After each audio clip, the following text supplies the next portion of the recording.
On real quick and make sure we're actually live. I say that like every live show that I do. I guess I need to figure out a new line. So we were talking about Halston there for a second. Black Bayou up at Halston. I fished a little club tournament deal up there with Cross Point Church yesterday, and man, that lake is gorgeous right now. But you were saying you're saying it's a little impaired. What's the deal up there at Halston? Well, I mean, it's just an aging lake, and we don't have the ability to draw it down. Now, it could use a drawdown. I mean, it's got obviously a severe salvinia problem at times, but the bottom habitat on that lake is degraded. Spawning habitats are reduced, and so the overall fish population, numbers-wise, is kind of low, but it does grow some big ones because there's not that, low. You can have 10 really fat cows in a pasture or 100 really skinny cows. That one's got 10 fat cows in each pasture. That lake can grow them. So. That's a good way to put that. I'm going to have to remember that line. So we're going to sit here and chat for just a minute or so, and then we'll do our 5-minute countdown. We've already got, I don't know, about half a dozen people watching, and we're pushing across Facebook and YouTube. So funny, you mentioned the bottom composition. So I've got a theory about Caddo, and so I'll switch to that for just a second. Tell me if I'm right, wrong, or going crazy. But my theory is that Caddo is getting shallower. I mean, the level is staying the same, obviously, but it appears to be shallower, is getting shallower as we get what I call the siltation or whatever from all the grass dying and the spraying and all that. Am I kind of correct in that, or am I crazy? No, you're correct. Each of these trees with these, these cypress tree swamp lakes, really that accumulation of muck, organic material, detritus on the bottom is accelerated every year. You got every needle on those trees falls to the bottom on top of whatever vegetation is there, and so all that stuff falls down there, and it doesn't rot very fast on the bottom of a lake where there's not as much oxygen as in the air, and that stuff slowly decomposes, and it forms this organic sludge. Bistono was certainly impaired from that until we started having all these drawdowns for salvinia control, which has been a blessing in disguise. It's handled the head of the monster that's on the bottom of the lake that nobody sees, but Caddo not having drawdown capabilities, Halston being without them currently, those lakes are suffering from that building up on the bottom of the lake, no doubt. Very interesting. All right, well, we're about 2 minutes in, so folks, here's the way this is going to work in case you're new to watching the show. I'm going to hit our little timer deal, and so we're going to have like a 5-minute countdown timer. That allows me to go into Facebook, share the show out a little bit, allows you folks watching, grab you a glass of sweet tea or whatever your favorite beverage is, maybe go make some popcorn or whatever, tag some friends, text some friends, let them know we're on live. We'll be back in 5 minutes with, as you can see, Jeff Sibley, who is the District 1 Fisheries biologist for the Department of Wildlife and Fisheries. I think I said that correct, Jeff? Close enough. That works. All right, so I'm going to hit our countdown, and we'll be back here in about 5 minutes, whatever the countdown says. Folks, y'all get ready. Let your friends know we'll be on. We've got some interesting stuff to talk about concerning bass tournaments and North Louisiana. We'll be back. All right, there you are. You're back. Okay. So let me go ahead and kind of get all the little house cleaning deals out of the way. First of all, got a special guest on, Jeff Sibley. He is the District 1 Fisheries biologist for the Department of Wildlife and Fisheries. So he's a game warden, but I don't know how many tickets he actually writes. I think he's the guy that tries to help grow us big fish. So we're going to talk plenty here in just a few minutes about a new reporting system they have for tournaments. But before we even get into that, let me switch screens here, Jeff. And what I wanted to do was to congratulate, let me switch screens, here we go, congratulate, let's see, let me make sure I get their names right, Briggs Barnwell and Aiden Dowdall with the winning weight of 11.91 pounds, and that's only a 3-fish limit on Toledo Bend this past weekend for the Junior Leagues tournament. So let me hit play and we'll get to see them hold some fish up. 4.55, so close. Give it up for them. They almost had big hold bass. Them up. We got a new leader. Hold them up high. Hey, you got to hold them up wide, way far. They look really big when you do that. Y'all got some fish, though? Huh? All right. Yeah, give it up for them, guys. Give it up for them. All right, so congratulations to those boys, because it was certainly, I don't know, Jeff, where you were fishing Saturday or if you were, but it was certainly windy down on Toledo Bend. I was on Little Ivan Lake, and it was windy enough. I could only imagine on Toledo. Well, we had, Brother Shane is in the comments there, so good to see him as well. He can correct me if I'm wrong. I think we had like 57 of our 68 teams with the Junior League fish, and they all managed to either get off the water or make it to the weigh-in safely. I think we only had, well, we did have one boat that they kind of got trapped and had to call some friends or family members to go grab the truck and trailer and come around and get them. They didn't want to chance it on the big lake. They may have one or two spear a wave or two and have a little water come over the front, but they made it safely. So, all right, well, let's move into our main subject tonight, which is the LATRIP or LATRIP, or however y'all are saying it with your acronym. So why don't we just start off with the easy stuff, Jeff, and just kind of maybe introduce yourself there for a second and just tell us what the purpose of this report is, and I'll bring it up on the screen here in a minute. Sure. No, I'm Jeff Sibley. I am not a game warden. Actually, I am a biologist. I don't get to write tickets and stuff, thankfully. But no, this is something interesting. We've been trying to get off the ground really for about a decade now, and had a couple failed attempts. And last year we decided to get kind of bullheaded on it and said we're going to get something out. And so we got together and had a meeting with Rex and some other guys in the area, tournament folks, and said, hey, if y'all will reach out and help us and send us your data, we'll put it all in a big pile and try and make something out of it. And so that's what we did. And out of it, we created the LATRIP program or project, which is the Louisiana Annual Tournament Report and Information Project. We hope to put this thing out every year. Other states have been doing it for a while. And, we're going to try and do this thing, and hopefully it gives some useful information to tournament organizers, maybe help you pick which lake to go to, which month fishes best or something. But, this thing is important to us. It gives us a lot of data back from anglers in a very easy manner. We don't have to go out and collect it. It gets sent to us.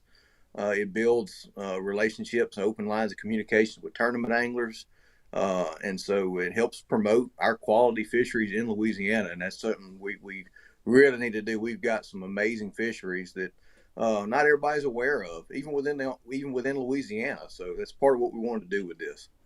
Yeah, that's an interesting point, because, we see all the hot stuff going on in Texas these days with OHIV and all that. And Texas has been managing their bass, program, really, really managing it for a long time. And they've been gathering data for a long time. And I'm really glad to see, especially you guys up in your district, which is, of course, our district up here, starting to gather this data and take a look at the numbers. That's really important. All right, I'm going to switch the screen over here, and let's pull up the report, and we'll just dive right into this thing. So I'm going to roll up here to the top real quick. I kind of highlighted a few things. So, of course, it's the 2021 Louisiana Annual Tournament Report Information Project LATRIP, authored by you, Kevin Houston, and Holden Poole. So, a couple of good names there. And then, like you said, it's, the goals are gathering information, building the relationships, and all that. Okay, so the tournament organizations, I've got it highlighted here. How did y'all get the information? Or was there a specific format or thing, or what were y'all, or what are y'all looking for? Oh, we're just looking for tournament data. The more the merrier. And so we'll basically take it in any form or fashion we can. Spreadsheets and things like that are awesome, but if it's a screenshot, a picture, if you need to mail us or we need to come get, paper notebooks of it, we'll do that. We had a meeting at our office and had some guys come in, some tournament directors and club presidents, and met with them, and folks were excited about it. We reached out to some additional, clubs in the area we were aware of. And so now we're at a point where we got some of the bugs worked out of this thing, and we're hoping to take it statewide now, if we can get some other folks interested in it. And so we've put this out last week, and I've had a couple clubs from different parts of the state reach out to me in the last few days, and we're going to kind of go beat the bushes, and hopefully we can get this where we can look at how our water bodies are doing throughout the state. So, yeah. So pretty much it sounds like y'all are trying to make it as easy on the tournament directors and clubs and all that as possible. You guys are, just interested in the data, so however you can get it to them. I will say this, I know that the tournament keeper software that a lot of the larger tournaments use, for folks that are using it, it does have an export function in it, and you can go in and export out that data. I think it's in a CSV file, which is a spreadsheet, basically a spreadsheet file for folks that don't know, and you could send that. But like you said, just screenshots or paper or whatever if you have to. Yeah, and if you already posted on your website or your social media page for your group, man, just let us know. Give us permission. We'll get it off of there. You don't have to do anything more than that. So, we're just interested in it to get it, and it helps us a lot of ways. We get to see what people can catch on a rod and reel. We go out and electrofish, net, do all sorts of things, but that doesn't mean that translates directly into angler success. And so. This allows us to get an awful lot of information without spending a whole lot of tax dollars on manpower. So, well, hey, it's always a pleasant surprise when we hear about a government organization wanting to be more efficient, not less efficient. That's always a pleasant surprise. Sure. Hey, I got a question real quick because you mentioned the electrofishing. So I remember at one of the meetings, I think it was a Salvinia meeting for Bistano, maybe, or maybe it was this one. I can't remember. But anyway, a video, I'm not going to name the angler in case it wasn't ever released, but a video where y'all went behind a certain angler with the electrofishing boat and caught 10 or 15 times the fish he did, literally right behind him. Has that ever been released or? I haven't released it due to we've edited it down and just got to get all those permissions and things, all that fun stuff to put things out on the web, and so I'm hoping to get it soon. But yeah, my Ronnie Chris that retired recently, I always call him my mentor on it. He worked for 40 years in this stuff, and Ronnie's famous saying was, just because they're there doesn't mean they're going to bite. And so we see a lot of fish with those things that maybe sometimes are almost in places that's, almost impossible to fish for them. But I mean, fish don't have to eat. And one of the greatest mysteries on it is everybody assumes, I don't see anything, I don't see any fish activity, there's nothing there. But fish are very abundant in most of our area lakes and stuff. And so fish populations are high in numbers in most of these places and greater than most people think. It's just that great deal. You can't see them. It's not right. Yeah, and we'll see in some of this data here in a second that, of course, pretty much backs up what you're saying with one lake in particular. So anyway, all right, so that's how pretty much just get the data to you guys. However folks can get it to you, y'all are glad to get the data. I'm going to move on down. And it says a total of 14 tournament trails and organizations participated, 15 different water bodies, 98 tournaments were submitted. So that's not a bad sampling for the first go round, right? Sure. Wish we'd had more, but we'll take what we can get. And the key is we need multiple tournaments on each water body to do some comparisons. And so, we got a lot of lakes, as you see in there, that got plenty of stuff, but we have a few that just have one or two tournaments, and we can't really include those in the analysis. So, we need some clubs that fish more central part of the state and on down to participate too. It'll make it that much better. All right, so then I also highlighted, these are under the words of caution about the data. And by the way, folks, I'll put the link in the comments later in the show post or whatever. But this is on the Wildlife and Fisheries website. It's publicly available. You can click it as a PDF and read it. Very interesting information. But I got highlighted there, tournament results were not reported in a uniform manner. And so the number of fish weighed in per boat was most commonly omitted. So kind of maybe review, we talked about how people can get the data to you, but what sort of data is most helpful to you guys? Yeah, I mean, we just need roughly the length of the tournament, how many hours you fish for, how many boats were in it, whether it's a team or an individual tournament, what each team, each boat caught, numbers of fish and weight, and then big bass statistics. And the other thing that we're asking, for weighmasters or club secretaries or whatever to keep up. So yeah, the number of, not all clubs will keep how many fish were in their creel. They just got the total weight.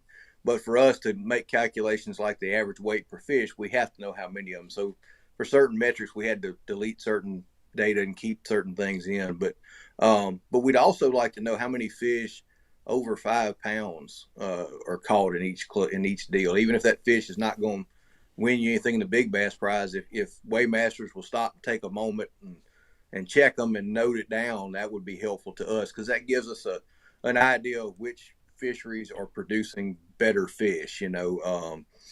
I grew up in the southeast part of the state, and it was rare to catch a fish over 5 pounds. I mean, a club used to be in had a 5 pound pot, and it may take a year or two to break that. And whereas in this part of the state, a 5 pounder's, I'm not going to say nothing, but certainly common, And so if that's to be the only thing that we're maybe asking folks to do that's a little out of the norm. So. Yeah, and you're absolutely right. I remember I started fishing in a club when I was, 14 or 15. And you're right, catching a 5 pound fish was huge. Now, I mean, it's part of the reason I'm obsessed with caddo and frog fishing all the time, is because there's a lot of 5 pounders in caddo, lots of them. And apparently there's a lot of them in Austin too. You're right about that. We had a blast yesterday evening. All right, so I'm going to scroll down a little bit. Percentage of boats with zero bass weighed in could be overestimated. So maybe just kind of explain the theory about that a little bit. Sure. We don't know in every case that person or that boat didn't catch any fish. They may have decided they didn't want to wait around to weigh in, or they may have only had one dink or something like that and knew that wasn't going to be enough and, just got frustrated and left. So we recognize that may be an overestimation, but you do what you can do with the data provided to you. All right, and then down there at the bottom said official start and end times are not available for all tournaments. So y'all are trying to, in the average time to catch a 5 pound bass, I would guess that's why having the start and stop times are important, or at least the length of the tournament, so y'all can use that to run your numbers. Correct. And the other thing that we do is, so traditionally for us to get angler success statistics, we use creel surveys where we go sit at a boat ramp and interview people when they come off the water to completion of their fishing day. And so that's a very inefficient way to collect data, but it's important because it gives us real stuff on harvest too. So fish that actually are removed from the lake. Most tournaments are catch and release. There's some mortality associated with the tournament, but for the most part, you're viewing that as released fish that are returned to the water body. But those classic angler success statistics are generally calculated in catch per hour or something like that. So us having the exact hours available for the tournament would give us more precision in those estimates. All right. And so folks, as y'all read that, y'all can go on down through it. Now let's move on down, because now we get into some of the data. And folks, I understand some of y'all that may just be listening or whatever, or if you're on your phone or mobile device, you might not can see all these graphics. Again, I'll post a link to this same exact report in the show notes and comments and all that. But so this is number of tournaments by month, and looks like April leads the pack by a pretty good margin. So generally speaking, more tournaments in the spring, of course. I think we all kind of know that. Just a few there in the winter. And then I'm looking at the graph here, number of tournaments reported in 2021, and Caddo is in the lead.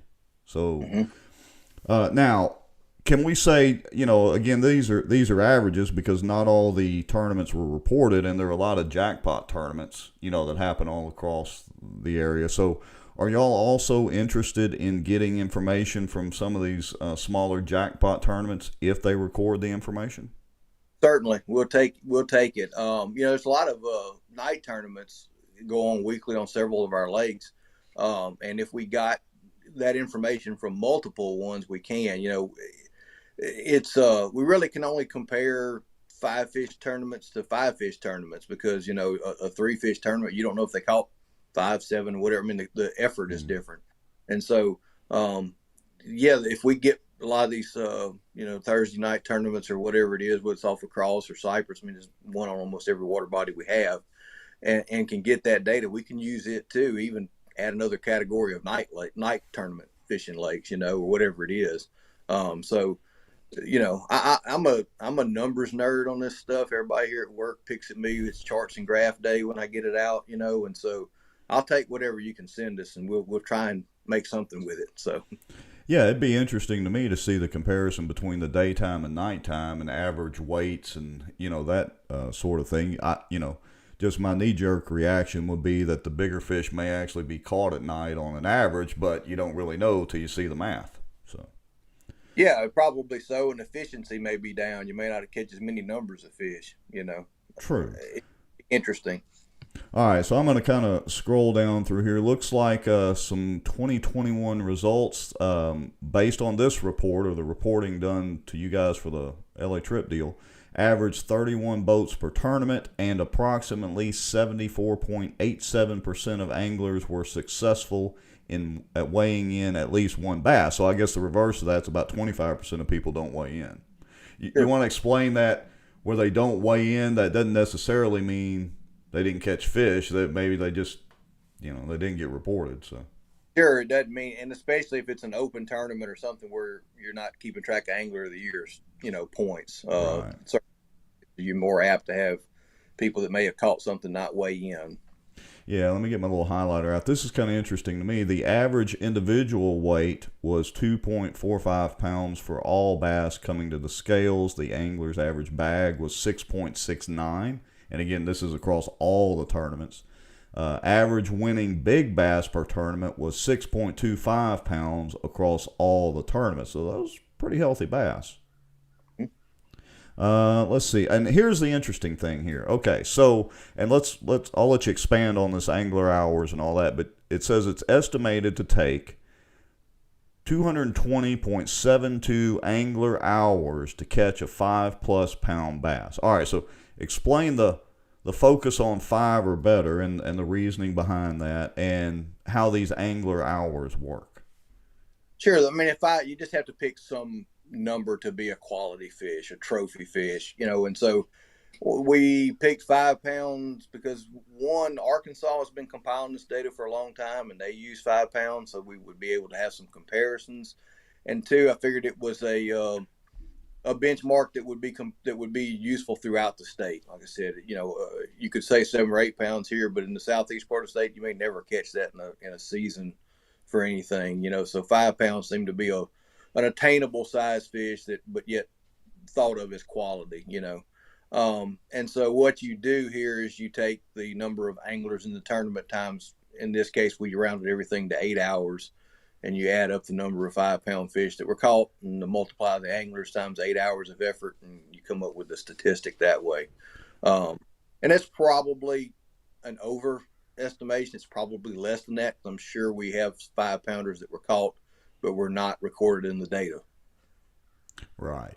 Okay, so I missed highlighting one, so I want to go ahead and point this one out for everybody. On average, it took 17.58 pounds to win a tournament across all water bodies and tournaments included in this analysis. So that's not bad either. Louisiana always has the reputation of quantity versus quality. That's what we've always heard, at least since I was a kid and can remember keeping track of this. Does that really seem to be true as a biologist? I mean, would you say that Louisiana has a lot of big fish or the capacity for it, or what's your theory for black bass on quality versus quantity in the state overall? Well, we certainly have the advantage in northern Louisiana with our reservoirs that we have much more stable water level, stable water quality. We get good algae blooms. We have forage bases and shad and things like that, and crawfish in some instances.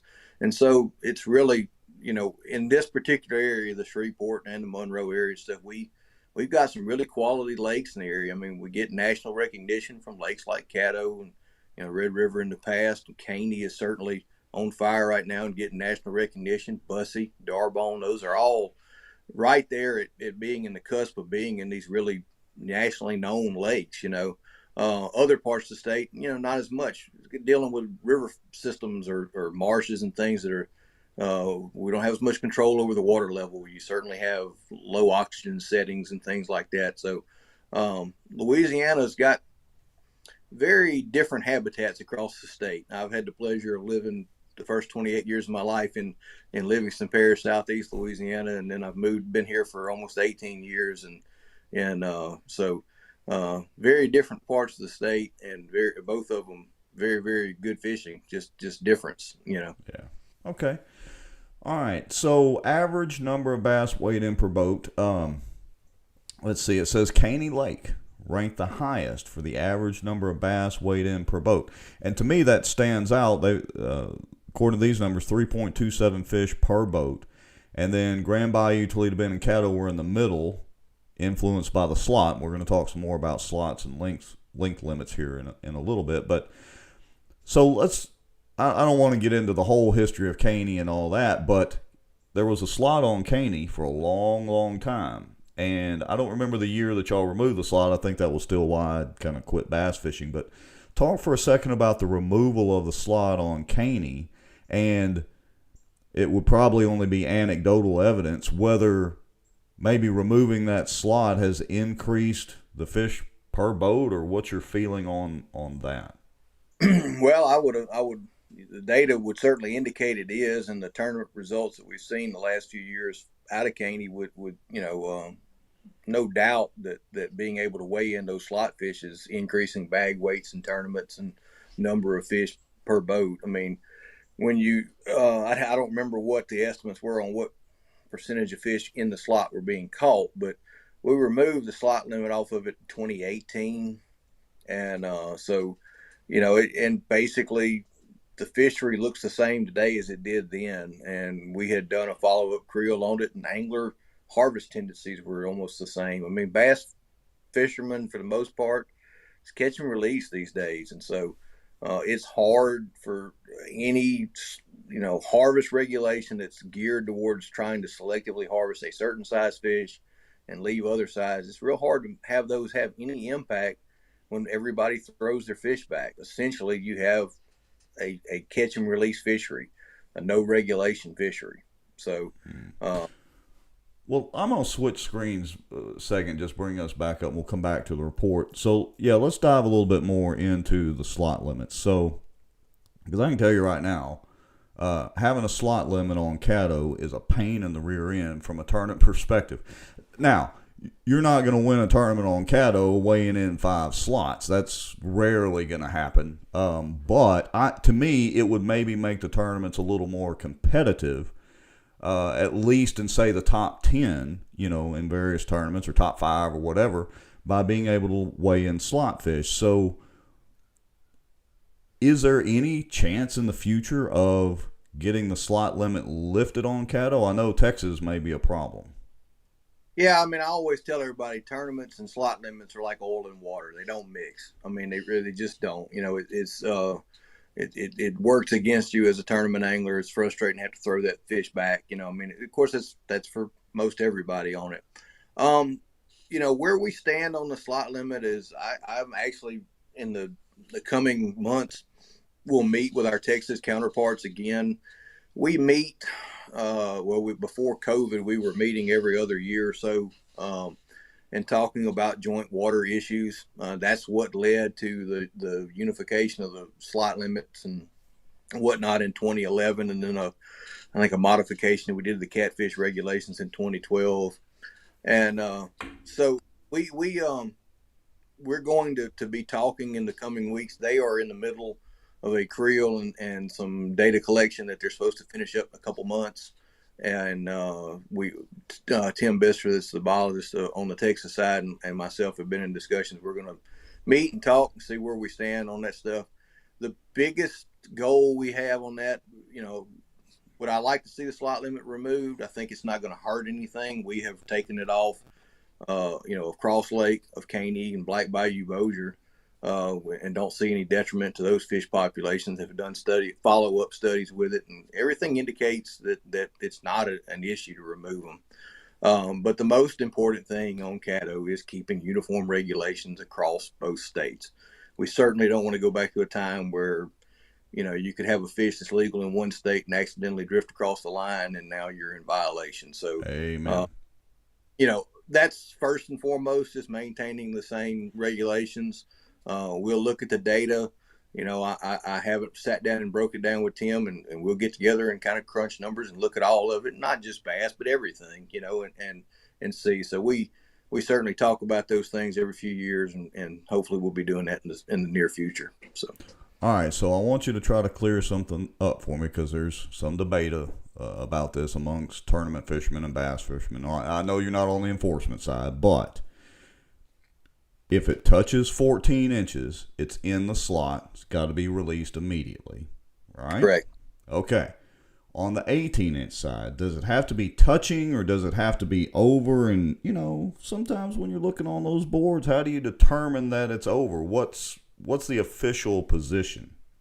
Touching the line is official. So Okay. it goes to the science of things, and you have total length as a measurement, and then standard length is another one. Which standard length for fish goes back to the caudal peduncle, which is the bone, the last bone in the spine. It's where all the fin rays for the caudal fin come out of. It takes the fin out of it, in other words. But total length is measured by pinching the mouth closed on the fish, pressing it up against the side. You can pinch the tail down, and if the tail can hit the line, that is considered to be into the next inch class. So anything that bumps the line, you know, if it's 14.00001, that's a 14-inch fish when we put him in length groups. But if he's 14.999997, he's also a 14-inch fish. So yeah, if it bumps 14, it's in the slot. If it bumps 18, it's out. Okay. Folks, y'all heard that. Shane, if you're watching, you heard it too, just so we're all clear on that. And we have a comment from Trey Harold. So I'm going to add this up on the screen. Of course, I'll read it out too and see. All right, so Trey Harold says, did the study take into account, so flipping back to the LATRIP study, did the study take into account that Caddo likely has more tournaments, and I guess that means and larger tournaments, which would skew the percentage of boaters with limit? It has more tournaments, and they were big tournaments, but the data is the data. I mean, It's the averages, right? Right. So I'm not exactly. I'll be more than happy to answer that, Trey, but I'm not really sure exactly what your question is out of that. I mean, yeah, it's some of the larger tournaments were on Caddo, no doubt, and certainly takes in more, has higher numbers of them. But I mean, that's what averages do. You know, averages can be misleading. That's why it's not always the best statistic. It's the easiest to digest by most folks, but it can mislead you. So.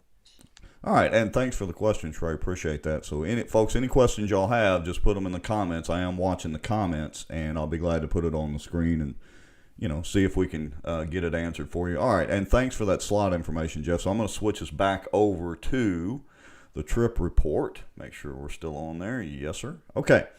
Anyway, so we're looking at average number of bass weighed in per boat. So Caney's in the lead, then Darbone, Black Bayou at Austin, Bistineau, the Washita River, Grand Bayou, Toledo, Caddo, Claiborne, Cross, the Dead Sea itself. Cross is in here, and Red River is over here last. That's interesting because in this report, that seems to be kind of a common position for the Red River. What's going on with the Red from a biologist standpoint? Is it the flood or change things around or any ideas? The Red is certainly not what it was, 10 years ago. When that system was created and flooded, you had that new lake boom. Every water body has that, where things are the best they're going to get for a period of time, and then it wanes off. That's why Caney back in the day was breaking state records. That's why, you mentioned earlier O.H. Ivy. O.H. Ivy's coming off of a huge dewatering or low water period a few years back. You're seeing the fruits of that now. Same with Toledo Bend from the drought of 10, 11, 12, and all those 10-pounders started showing up 6, 7 years later, or 5 years later. So the Red, back in the 90s was great. It was a brand new habitat, lots of backwater, fertile water. But today, that habitat is disappearing. It is returning back to a river system, which was not great largemouth bass habitat before the locks and dams were put in. It was happening at a rate anyway, and that's what that system is designed to do, is to cast the silt from the river out into the oxbows. So it is a self-scouring chute, is how it's described in an engineering document. But the floods of 15 and 16 probably accelerated it. I mean, go out on the river and look today. It's silty, it's muddy. Other than McDade and stuff, most of it's pretty dirty water with very little vegetation in it. It's becoming not great bass habitat. And so that's reflected in these tournament results. And, Very interesting. Very, very interesting, because we've also got, I'll show here at the end of the show, but there's been a few local tournaments, and there's some night tournaments going on there, and some of the crappie tournaments and all that, but there's going to be a high school championship type tournament. It's actually going to be open for like the first 200 boats there in July, so it's going to be interesting to see the turnout there. Maybe they'll be able to catch them. All right, so let's keep moving on, because of course we're only on page 8 of 21. We're not going to go through everything. Average bag weight per boat, though. This is also very interesting. It says Black Bayou Austin ranked first with weight per boat, which was 8.93 pounds. Then we've got Caney. See, to me, that's very interesting, because all the state records in Caney and all the big fish we see, especially pictures in the last couple of years, as Caney's really coming back on strong, and Black Bayou Austin still beats it.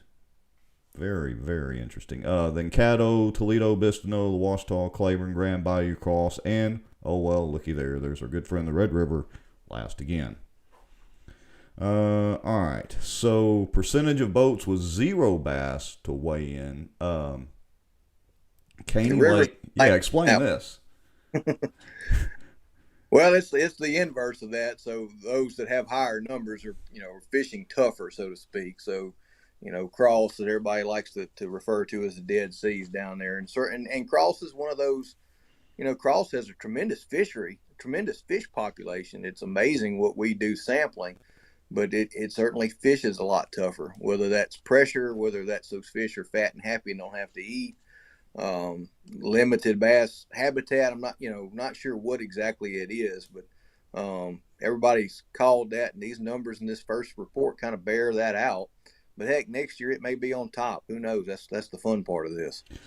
Is is Cross considered a reservoir? I mean, I know it supplies water to Shreveport and all that, but wasn't it originally a natural lake there, and then they put the spill? I mean, we don't have to go into the whole history, but what is it kind of considered? Because I know Caddo's a natural lake, and they put, just raised it a couple of feet back in the early 1900s or whatever, and so it fishes differently. How would you classify Cross? They're all reservoirs. They have a dam in place that reserves at a certain level. But yeah, Caddo has that, bowl out in the middle, and Cross has the same deal. And so it doesn't have, its bass habitat is limited to the fringes and then the west end of it, so I think those fish are highly educated. There's not there's not that many cypress trees, and what fish live on has probably been thrown out a lot. He may can look at that worm and tell you the serial number and which lot it was. So very interesting. All right, so our good friend the Red River has a higher graph deal there, but that's actually means that's bad. All right, then percentage of boats with a 5 bass limit. Very interesting to me. Darbone's in the lead. I grew up fishing Darbone.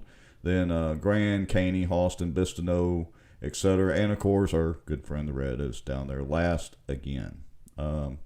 Number of angler hours to catch a greater than 5 pound or greater bass. Black Bayou Austin provided the best chance for an angler to catch a 5 pound bass. Now, I got to tell you, we were talking at the beginning of the show. We had a Cross Point Church Fishing Club tournament yesterday, and we fished from 2:30 till I think it was 8:15 was the last cast time. But anyway, till about 6 o'clock, we had only caught a couple of fish and had a couple of bites, and then we found an area, and I mean, we had 4.5. I had one on. I saw the fish jumped twice. I wasn't able to get it in the boat, but the fish was way bigger than the 4.5, probably 6 or 7. We had a couple more fish. I mean, when we found them, there were good fish there. So, again, the Red River's too many hours to catch a 5 pounder. And what do you think the reason is for Austin? Well, part of that, the reason that Austin's at the top of that list and the River's at the bottom can also be timing of the time of the year. Halston certainly gets fished a lot early, pre-spawn, big fish show up. Historically, that lake haired over with submerged vegetation or salvinia problems, and so tournaments have avoided it as the weather warms. So it's getting its tournaments are coming in earlier for the most part. Whereas the red and the Ouachita, you don't fish them in the spring when the water's high and muddy and flowing. You fish those in the summer, which is not your big fish time of year. So, not all of this is just truly, representation of that the fish population in that water body is better or worse than the other one or whatever. Some of this is just it's man's influence on these statistics too. When do we fish them? What time of the year is it? Heck, we don't take into account weather. And remember, it's a decent data set, but it's still small. I mean, some of these only have 3 or 4 tournaments that we're lumping in here. So, if one of them's a post-spawn tournament on a high wind day and bright bluebird skies, it doesn't help that lake out. It may be. And so it'll be interesting when we have multiple years of this, and maybe we can put that together and see which lakes are trending up or trending down. This is a single year of it. So, yeah, it could definitely. All right, so we got a comment here. Let's see, Robert Thomas. Okay, we may get in. All right, I'm going to go ahead and put this question up. We'll transition, and I don't want to get too far down the Salvinia path, but maybe just a hair. So Robert Thomas says, why don't they cut a channel in Bistineau to help get the Salvinia out of it? I'm sure that is a pretty charged question and with a very long answer, but maybe could you tell us just briefly, because I noticed on Halston yesterday, the Salvinia was not completely gone, of course, but that water was gorgeous. It was beautiful tannic water, typical Louisiana water, and the Salvinia that I saw was only relegated to the backs of a few pockets and honestly wasn't that bad. So maybe, what's up with Halston and then what's up with Bistineau on the Salvinia? Well, Halston gets a better flushing action goes on in it because it is a straighter shot. Bistineau's its own unique monster when it comes to the S word. Right. I mean, it grows it faster. It doesn't, it's got that big S in the middle of the lake, causes lots of fun deals with flushing and moving it. And so we've discussed things, and you start talking about cutting trees, and it gets into a whole nother level of things. But right. I've got an open door policy on that stuff. If you got an idea on Salvinia or you want to talk about it, just reach out to me, give me a call. I'll be glad to listen and talk about it. And we'll switch off of it because we could talk about forever on that. Let me tell Robert what we need to do. Whether it's cutting a channel, or whatever other solutions, we need to get Robert Mills and our other local reps on some of the other shows, and get them to come to some of the meetings. I know they've paid attention to it at least, and come up with some ideas. I do have one thing I want to point out, Jeff, and we'll move on. I don't want to dwell on it, but Stephen F. Austin University did come up with a way to actually kill the Salvinia using the Salvinia by crushing it, which so we need to dig some more into that. We've dug into it quite a bit. Yeah, I'm sure. All right, we'll save that for a whole other show on its own. Sure. Coming up before too long. All right, average first place weight, Caney Lake, 22.09 pounds. And here's Black Bayou right behind it at 21.91. We're the top for the largest average. And again, like you said, as you get more lakes, more data over the next couple of years, we may see some of these graphs adjust and, and plenty of other variables to go with that. Okay. Average weight of winning big bass. Well, looky there. Halston and Caney are in the lead again, and our good friend the Red River is way down there at the end. Let's scroll on down. Percentage of boats with bag weights of 20 plus pounds. So that's interesting. You want to maybe talk about these numbers for a second? I'm going to check my notes and make sure I'm covering everything I want to. Sure. I mean, we're just looking at, that's when you hear a 20-pound bag, that's always a bragging right, and so we broke this down into 20, 25 plus pounds, just trying to look for things that may separate one lake from the other. And so, you see there Caney and Caddo, Halston again rank up there. I mean, Caddo's right in behind Caney and Halston on most of these things. And, probably if a slot limit weren't in play, that'd be enough to boost some of these things up a little bit, So Caney, it's on fire right now. I mean, it truly is. It's an amazing lake to work on. The fish population just booming on it, and tournament results the last couple of years have just been phenomenal. Yeah. I mean, just real, and still producing tons of double-digit fish. 10 to 12 pound fish are, common, and that's hard to even hear coming out of my mouth, but they are fairly common on the lake. Let me ask you something, because we see Claiborne down here, actually behind the Red River in this particular graph and information. But, they put those tiger bass in Claiborne, which are, they're a Florida crossed with something to make them grow faster, whatever the deal is. Can you go through, I mean, I don't think you guys put those in there, so how does that work? Yeah, that was in conjunction with the Claiborne Parish Watershed District, who is actually in charge of that lake for the most part. And we're also adding Florida bass to it, in which Florida bass have been added to that lake for years. And we're working on we just collected some genetic studies and stuff the other day with media bass on one of their tournaments off of that, to look at the percentage of Florida influence, whether that's tiger bass or the others, from tournament caught fish. And we've collected some stuff from the wild too, electrofishing. We'll be comparing that. That's with LSU. We've done that on Cross Lake also. And so we've done some growth and analysis looking at those tiger bass with it. I mean, and tiger bass are a proven commodity. It's been around for a long time. When I was in the pond consulting business before I worked for the department, that's when those were created out of American Sportfish out of Alabama. And there's some science behind it.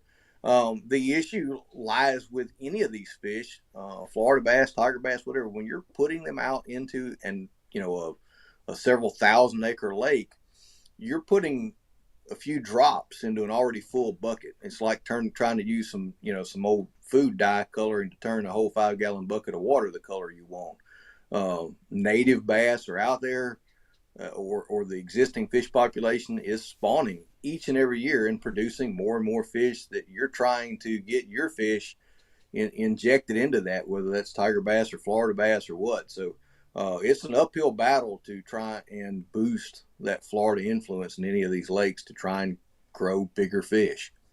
So I want to circle and spend a second on this, because to me that's interesting. A lot of people have the perception out there that because the lake's been stocked with Florida bass, therefore they must all be Florida bass out there, and they're 100% Florida bass. I mean, I'm being a little facetious, but not much. And Sure. Oh my goodness, a cold front hit, and so they're not biting, and it's because they're all Florida strain bass. So maybe explain in just a hair more detail for the folks listening and the folks that will be watching later. When y'all do your stocking programs, what is the goal of the stocking program? Just kind of give us a summary of how that works. Sure. So Florida bass is most of the stockings we do in the state are Florida bass. Our hatchery does produce, catfish and some brim and stuff for certain situations, and we grow some shad and some hybrid striped bass, and we have a different program that puts catfish in some community ponds and things like that. The majority of what we do though is Florida bass stockings. And the purpose of that is to improve or change the genetics of that population. It is not a quote unquote restocking that these populations continue to expand on their own. They are spawning, they are creating more fish. It is very rare to have a lake so impaired that there is no reproduction going on. And so we are trying to alter the genetics. We are trying to put fish in there that have a greater potential to get larger. And the data from thousands of samples over the years indicates that Florida fish, have the greater potential to grow larger than the F1, the first generation cross between a northern Florida, which is what a tiger bass is. Now, granted, tiger bass are selectively bred to get the best of both worlds on it. But, that Florida fish is the one that has the greatest potential to get bigger. The other thing to keep in mind when it comes to trophies, roughly 50% of the population are male fish. Most male bass are never going to get bigger than 19, 20 inches. That's a big bass, big male bass. That's even if he's 10 years old, and so about half the population doesn't necessarily have the potential to be 5+ pounds, certainly not to be 10 pounds. And so, we're trying to alter the genetics to try and get a fish out there that has greater potential to reach 10 pounds, let alone he's got to live 7 or 8 years to get there, or she's got to live that long. So, yeah. So if you don't stock, at whatever intervals with the Florida bass, basically the Florida genetics get diluted. Is that correct? With the back to, I don't want to say back to native status, but for lack of a better term like that. And so as y'all stock again, then that's trying to boost up those levels, right? Correct. And the lakes that are newer water bodies, so like Caney that was impounded in '87, I've always said that's one of the reasons why Lake Fork is the tremendous fishery it is, despite having wonderful, water quality and habitat. And when you go to it, you just look at that lake and go, man, this thing can grow some fish. It looks like a fertile garden for fish. But all these lakes that were impounded, say from the '80s on, have an advantage over things prior to that. That's when the Florida bass was discovered, was being raised and reared. So like the first Florida bass in Caddo Lake were put in '82, but you had a full pasture, full field of native fish that you're trying to go against. A Caney was stocked with Florida bass from the get-go. So you had a much higher percentage of Florida bass in that lake to start with. In fact, in Caney, now we're getting more and more precise genetic sampling. We don't really, every fish we have in that lake has some integrate of Florida gene in it from our most recent sampling. So that's interesting. On it. And one more quick thing, then we'll get back to the LATRIP report. So you mentioned male and female.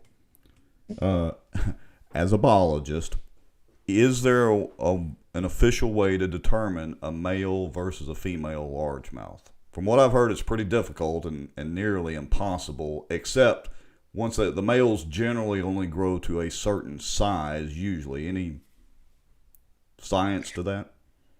Yeah, I mean, there's not an easy way just to look at them and tell them apart. I mean, generally speaking, unless it's during the spawn time when they're excreting, eggs or semen or something, it's almost impossible to tell them apart.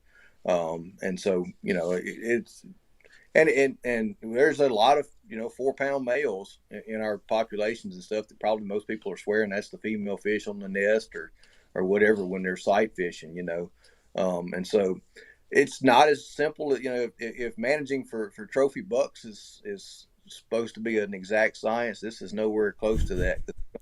We can't see them. We can't determine which ones are. We can't determine, they don't have horns to tell us which ones are the fastest growing. That fish may be 3 pounds as a female, even if you knew it was a female, but it may be a 7 or 8 year old fish that's only gotten that big. I mean, not every fish has the potential. I always tell people, look, you can keep feeding me all you want. I'm not going to grow to 7'2". I just, so not everybody has the potential to get that big. So. All right, so we'll move back to the report since I got us way sidetracked. Sure. And Erwin and Dan and all that, I see your questions. We'll come back and get to those here in just a second. And we appreciate all the questions that y'all are asking in the comments. That's great. So, yeah, let's try to roll on through here. Overall lake rankings. So you did 14 variables. So maybe just quickly summarize the lake rankings. What made one lake better than the other? Yeah, so everything that we included, all the stuff that's mentioned up in the top of the report, all 14 statistics that were generated, we ranked every lake in that in each of those categories, and so the top one would receive, I guess it's 14 points for coming in first place in that category, and the next one 13 and 12 and so on, and then we added all of those up, and it gets 154 possible points. But what we got out of that is Halston and Caney are tied right there as being the top lakes, and Caddo's right in there behind them, pretty respectable, and D'Arbonne has done well, and then in Toledo, it's probably influenced again by that 14-inch minimum. It probably would have ranked higher as far as numbers of fish caught in tournaments if you didn't have to throw them back. You're not.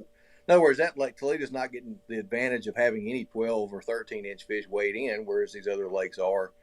Grand Bayou, again, slot limit lake. So, but this is kind of how they laid out, and it's what we hear from anglers. We hear that Cross, it's the Dead Sea is what people refer to it. We hear, Claiborne fish is tough. The rivers are, somewhat of a surprise, but that's really a product of the timing of the year. They're not getting the benefit of those big, heavy early spring sacks. Yeah, and maybe as some more tournaments come back to the red and you're able to get more data, again, that may change some results as well. And Pat, I see your question as well. We'll come back to that in a minute, probably towards the end of the show here in just a little bit. We're at about an hour, so are you still good on time, Jeff, for maybe 10 or 15 minutes? Sure. Okay, great. So heavyweight division. Oh, look who's leading the heavyweight with a close second. So we got Caney leading the heavyweight division with Halston and Caddo right there behind it. And we see Grand Bayou a little higher up in the list here. And then, again, our good friend the Red River down there towards the end. But anyway. Well, you missed the key one right there. Cross got out the cellar there. You see, it's not the dead. It comes in, and that's why we did this kind of looking at it. Cross is, it has quality sacks that come out of it. It's just that the top weights are usually pretty good. It's that it's cruel to everybody in the bottom half of the tournament, So, but it did show up fairly well in this kind of modified ranking. So that was, it's got a quality fish live in that lake. It's just hard to fish. Very, very interesting. Okay, toughest lakes to fish. Here we go. Oh, look, the Red's actually in first in something. And segueing right off of what you just described, there's Cross Lake. And then Caney and Halston down there. And like you said, D'Arbonne doing pretty good. So they're on the right side of it. So they would actually be considered the easiest lakes to fish out of this chart. So let's see. Let me put this comment up there from David Kendall real quick. David Kendall says, nobody ever talks about the best place to fish, Bayou Door Cheat. So we'll start talking about it and publicize and get a whole lot of boats over there for you, David. How about that? David, no, keep his mouth closed. Nobody fishes. And it may have anything to do with the fact that I only live a few miles from it. Nobody fishes there. Yeah. Best fun fishing, easiest to catch. Again, kind of a reverse of the other chart. Caney and D'Arbonne and Halston. Washita River showing up there. Biston, Grand Bayou, Toledo.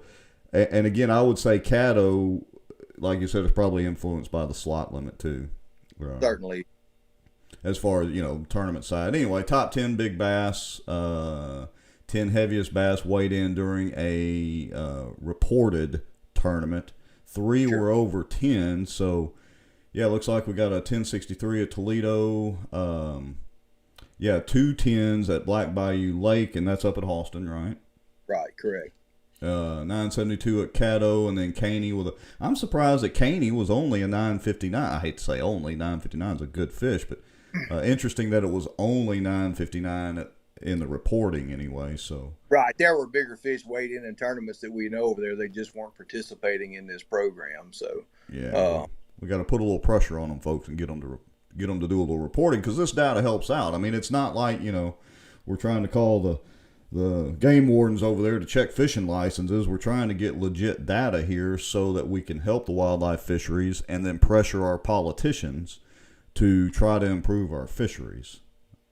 All right, anyway, top 10 first place weights. We'll roll through this real quick. Caney with a 29.8, Caddo with a 29.54 and a Boss Trail. And I'm assuming you heard about the 30-pound sack out of Caddo with the 2 girls fishing in the high school tournament.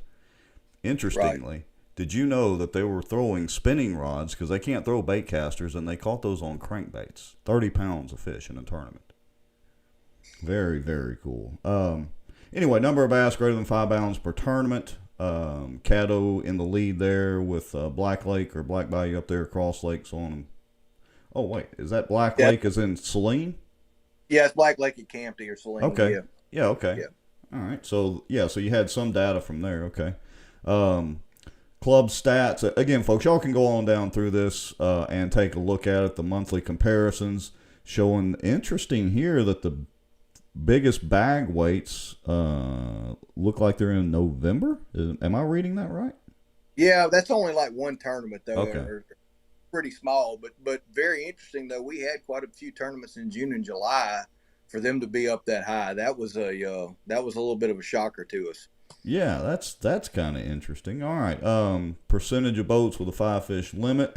Again, one tournament in November, so it's a little skewed. If there had been more tournaments, that may have adjusted it. Okay, so why don't you talk about future plans and who all? Well, you mentioned at the beginning kind of who all helped, but what are y'all's future plans for this? And Well, we just really are trying to get as much participation as we can. Like I said, we're going to try and reach out to like AOBC and some other stuff soon, the other high school organizations throughout the state, and try and really get those folks now we got a product to show them, hey, this is what we're looking for. And so if you have someone, that if you're watching the show and you got someone that that is in another part of the state or something that tournament fishes, man, reach out to them and ask them, if they'd like to participate.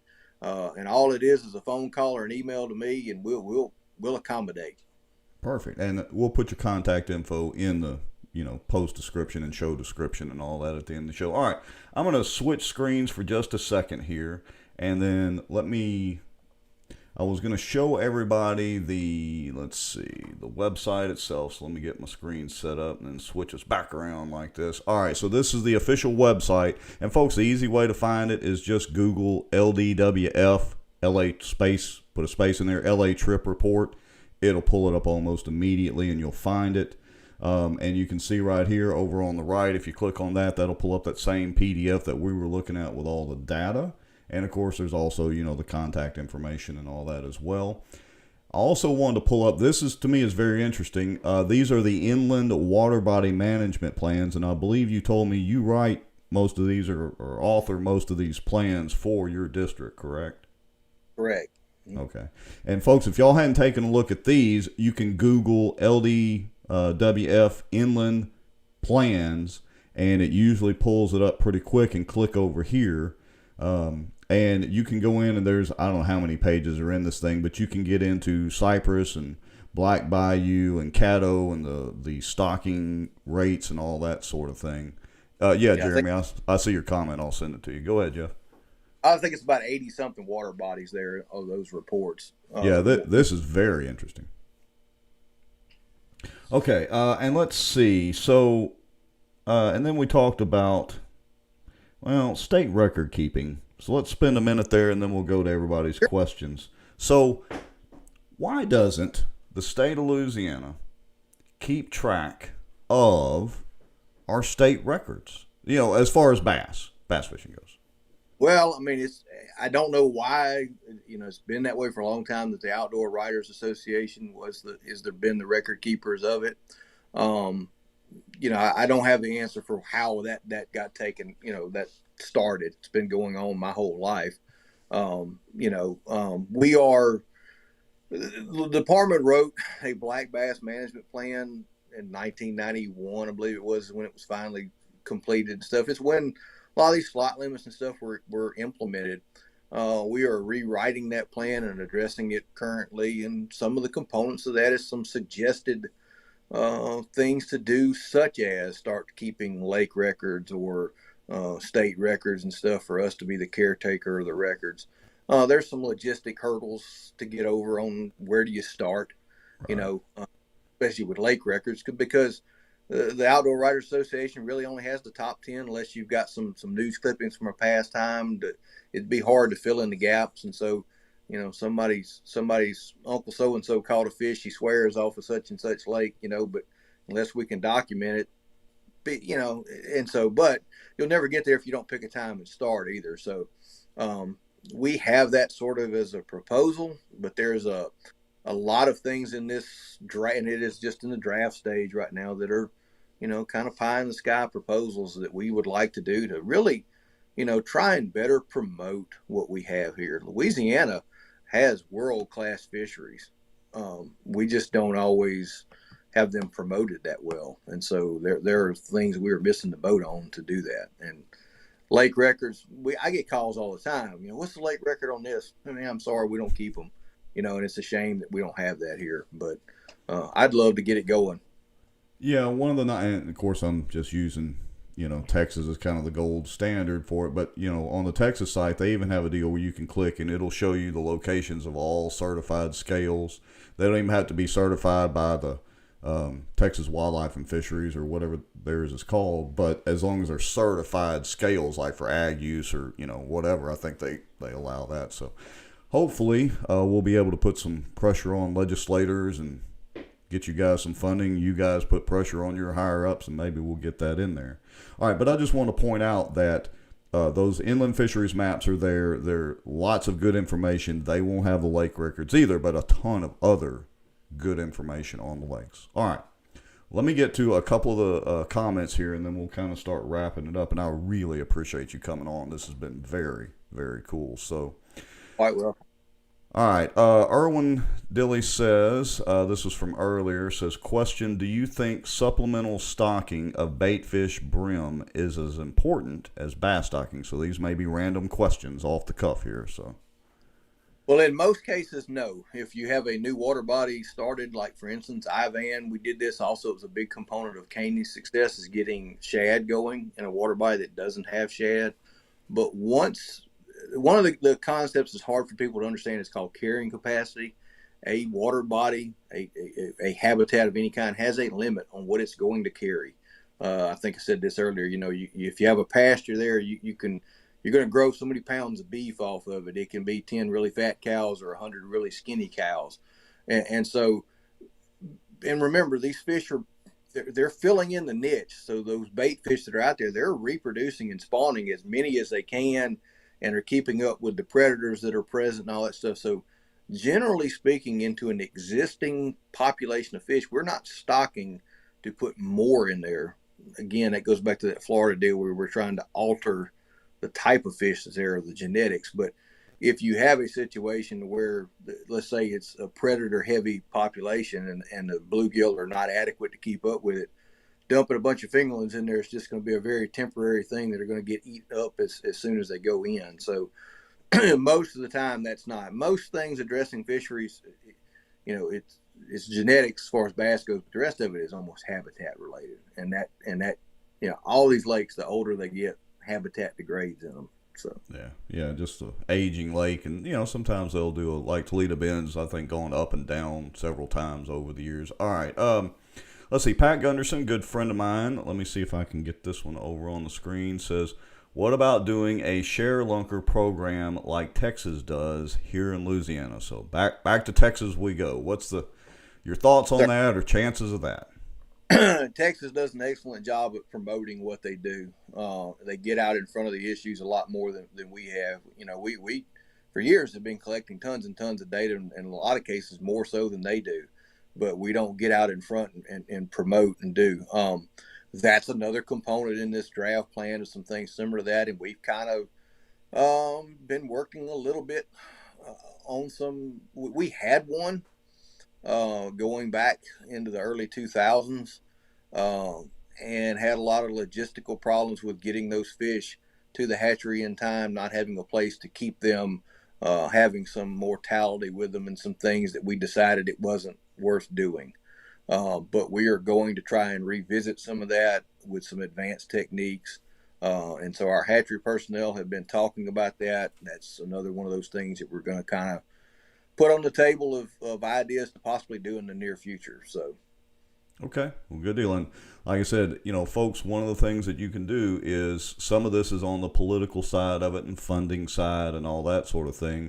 So one of the things you can do is reach out to your local, reps and state senators and all that, and put some pressure on them to try to help get this ball moving, to get to the guys. Jeff, I'm sure, especially you guys on the biology side and all that, would just as soon be able to do all this stuff. It just, sometimes you have to grease the wheels down in Baton Rouge and get it going.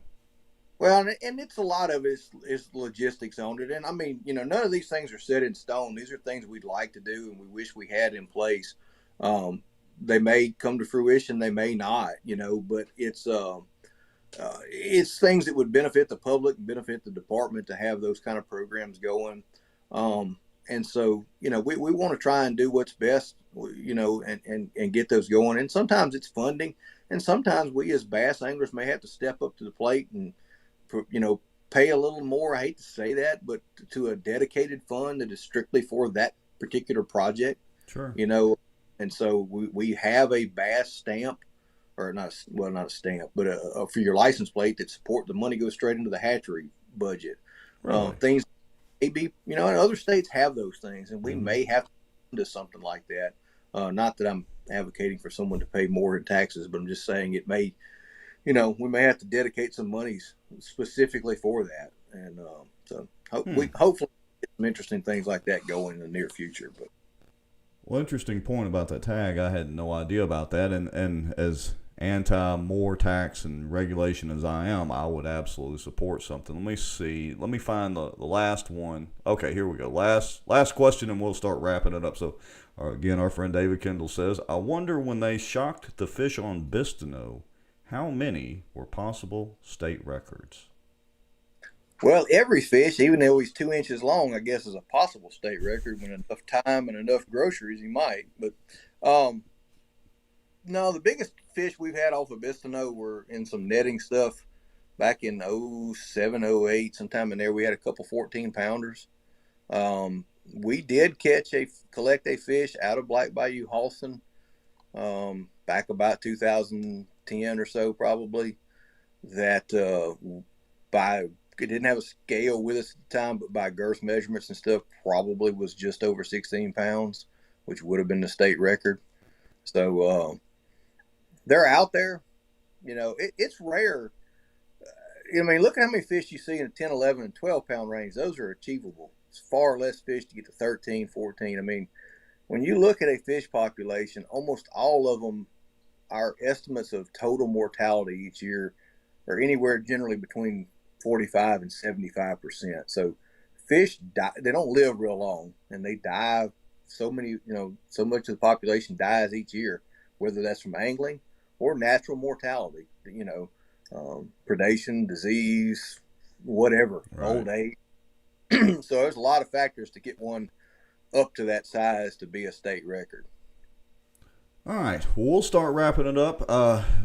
Anything else you want to get out there or need to promote from the wildlife and fisheries side of things for tonight? Or well, I saw where Dan Fulgham had commented earlier about the Greater Caddo Lake Association rodeo, and so certainly he does an excellent job of that, and that's something we partnered with on them, and hope everybody's aware of that. It's a free fishing rodeo. It doesn't require anything. If you catch a tag fish this year, they're pink tags. Call the number on it, and there's all sorts of sponsors that have given various prizes, from free launches and tackle packages and oil changes, all sorts of things, even some cash money that's available for it. So since so much focus of your show is on Caddo, we want to make sure everybody's aware of that. And Dan really gets out and hustles and is an excellent promoter of Caddo Lake, so appreciate him for all he does. Well, perfect segue, because guess who the show guest is going to be for next Monday night? It's going to be Dan. So perfect. All right, well, we'll go ahead and wrap it up, folks. We appreciate y'all watching. Appreciate all the comments. Y'all make sure and like and share some information out. Jeremy Gallman says, we want to share the info on the Red River after our big tournament. Jeremy, it's easy to do. If you hadn't done it yet, just get with me. Basically, we just email them the info, and they make it easy as far as that process. Again, on folks, that LATRIP page, my contact information is on there on that website, and we hope to build more into that in the near future too, more than just what's there. But yeah, go there. My email and phone number's there, so anybody's interested, you can get it off that website. Perfect. Well, Mr. Jeff Sibley, you've always been a good friend and a wealth of information, and you are welcome back on the show anytime if you need to get a little bit of information. I'm going to try to do them every week. Sometimes depending on fishing and all that, might not be every Monday night, but I'm going to try to, so you're welcome on anytime. Well, don't let work get in the way of fishing. That's not a good way to but no, I appreciate you, Rex. You helped us get this off the ground and help promoting it now, so thank you for your efforts into it too. Appreciate it. Not a problem. Glad to do it. Folks, I'm going to hit the finish button, and we will see y'all next week.